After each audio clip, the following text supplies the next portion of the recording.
Well, hey there, folks. I'm meteorologist Matt Barentine. Happy Wednesday to you out there. We're doing pretty good here. We're getting set up, though, for the next round of strong to possibly severe storms, and that is going to be on Friday, midday Friday to be exact, is when we are anticipating that. So midday Friday, and go ahead and put up the severe outlook. This is from the Storm Prediction Center.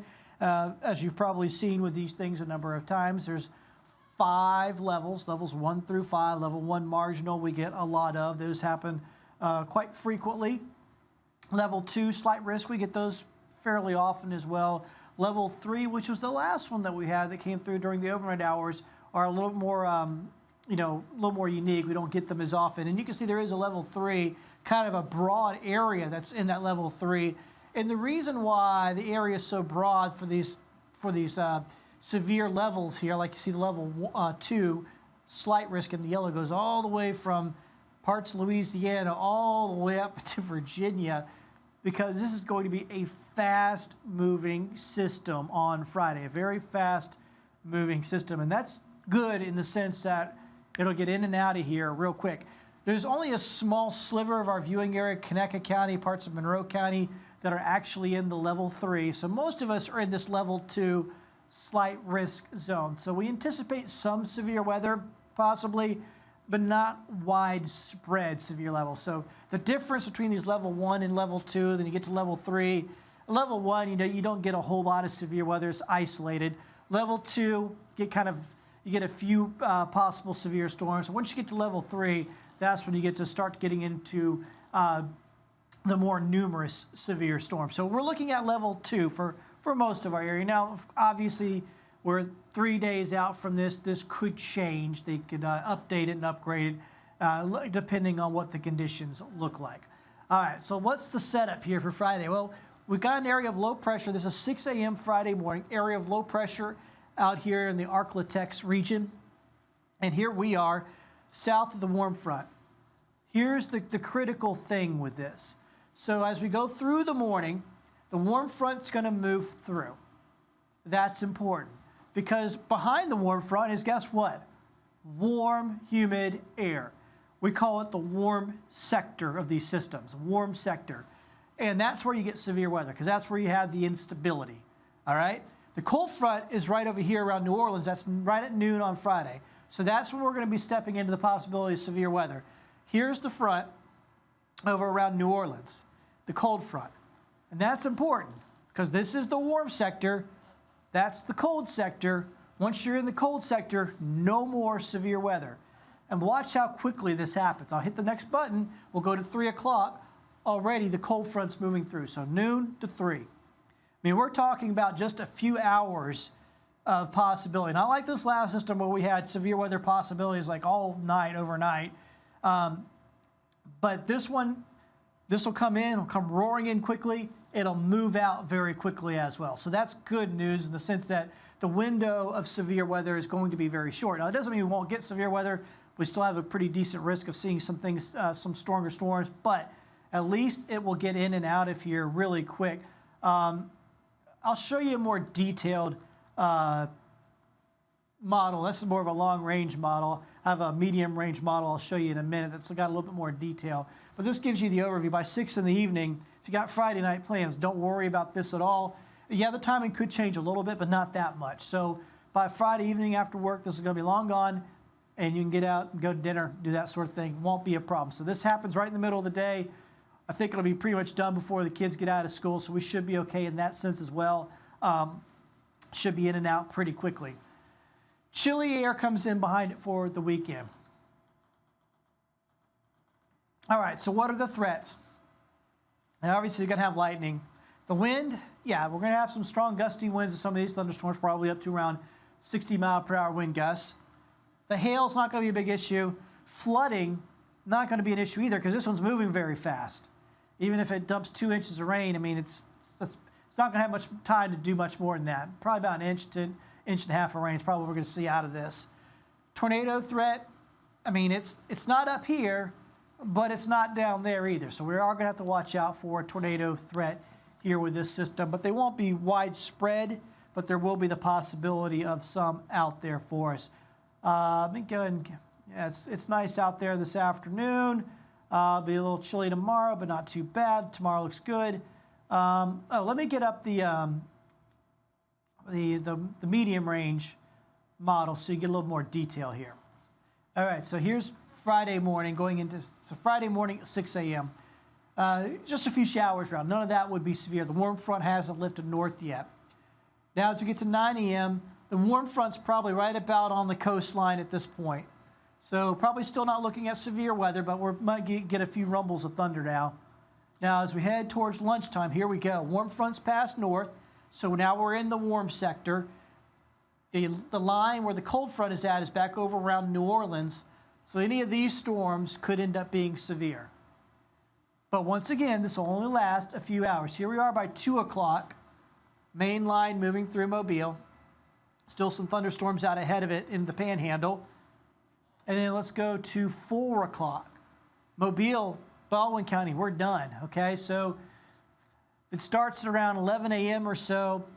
Probably by 2, maybe 3 o'clock in the afternoon, Mobile's done. So obviously it depends on where you're at in our viewing area. I mean, if you're over here in the western part of our viewing area, it may start as early as 10.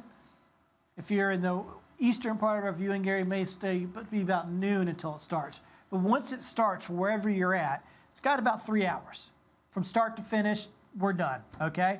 That's what I said. This is a quick mover. It's going to just move on through, blow on through real quick, about 3 hours wherever you are. So if it starts at noon where you're at, by 3, it's pretty much going to be done. And certainly by 6, you know, everybody's getting off work, maybe going out and doing something for their Friday night. We're totally fine by then. So that's what we're looking at there. All right, so let me give you the forecast for the next several days. Then I got something else very interesting. Don't leave just yet. There's something quite interesting on the board here after the 5-day here. All right, so here's a look. I'm going to pop it up full so you can see it. Of course, we got the rain tomorrow and the thunderstorms on Friday. Not tomorrow, I'm sorry, on Friday. Tomorrow's a fine day. Thursday is about 40 in the morning, 66 in the afternoon, a pretty good day. Friday's the day we're going to have storms right in the middle of the day, storm tracker alert day. Chilly over the weekend, Saturday and Sunday morning, near freezing. Inland areas will see a light freeze.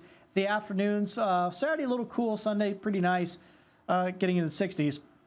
Martin Luther King Day, if a lot of the kids are out of school, about 40 in the morning, 50s in the afternoon, a bit of a chilly rain happening that day, some scattered showers. All in all, that's what we're looking at here for the next 5 days. I included Martin Luther King Day because obviously the kids are off.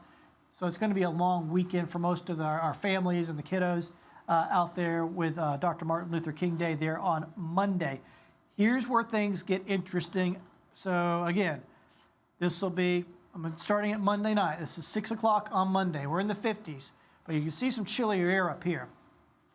Watch what happens. And this is a long-range model, so the temperatures only cycle through every 6 hours, noon, 6 p.m., midnight, 6 a.m. So you'd only get 4 temperatures through the day on a long-range model.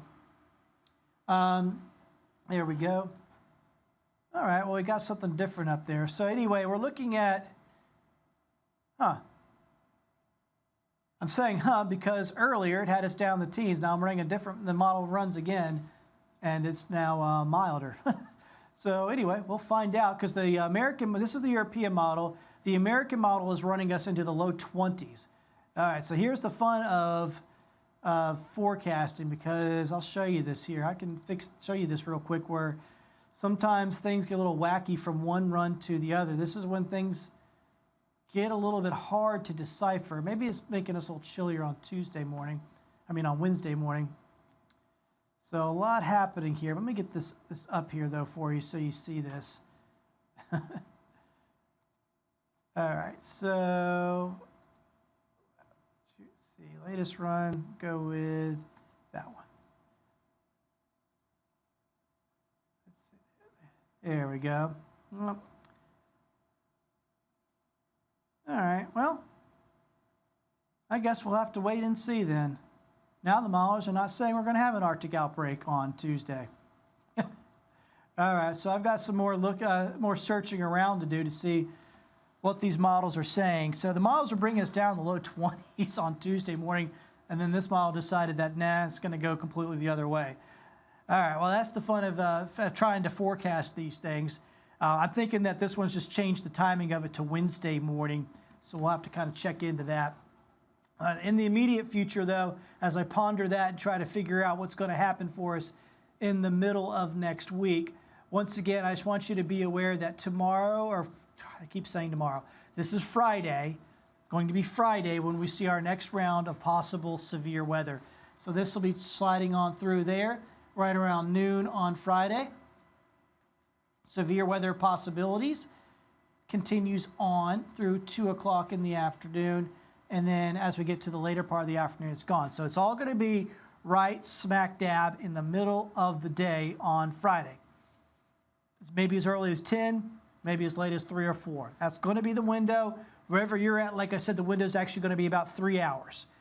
But I'm talking about our whole viewing area. It's going to probably enter the western part of our viewing area around 10 a.m., exit the eastern part of our viewing area around 4 p.m.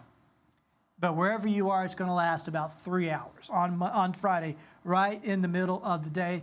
And the good news is, that'll be out by Friday night. We're going to have a nice weekend. Things will be a little chillier over the weekend, but it will be a nice week ahead. So stay tuned to Fox 10. We're going to, of course, go break down more of this. We'll get you more details of what's going to happen here for next week, how cold we might be able to get. We'll be checking into some of the different models to see what they're saying, seeing if they're going back and forth with it.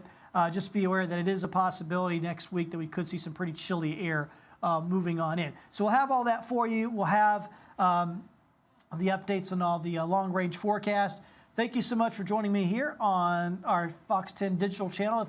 If you're watching this on Facebook, hey, please just download us on our app, our Fox 10 weather app. We'd like to see you there. Thank you so much for joining us. Appreciate it. Have a good one.